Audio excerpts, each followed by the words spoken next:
जी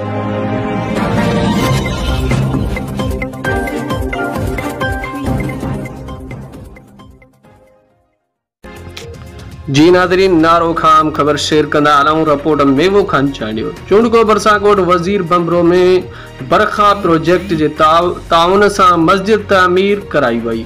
खबर मूजिब गोठ वजीर बंबरो में बरखा प्रोजेक्ट जे ताउन सां मस्जिद तामीर कराई वई। याद रहे त 2 महीना अॻु गोठ रब रखियो में बरखा प्रोजेक्ट जे ताउन सां बि मस्जिद तामीर कराई वई हुई।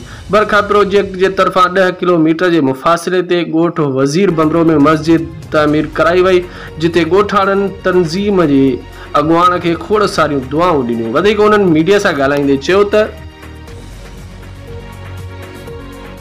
हम शुक्रगुजार हैं बरखा एड और SDPP के जो हमारे इलाके में मस्जिद दी है। हम बहुत बहुत शुक्रगुजार हैं। हम इस इलाके में, इस गांव में पहले मस्जिद नहीं थी।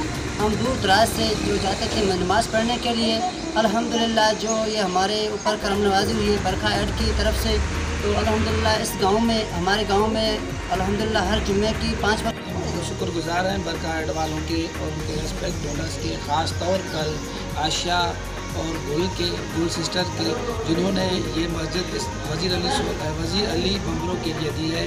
और पहले जो मस्जिद उन्होंने बनवाई थी वो बंबरो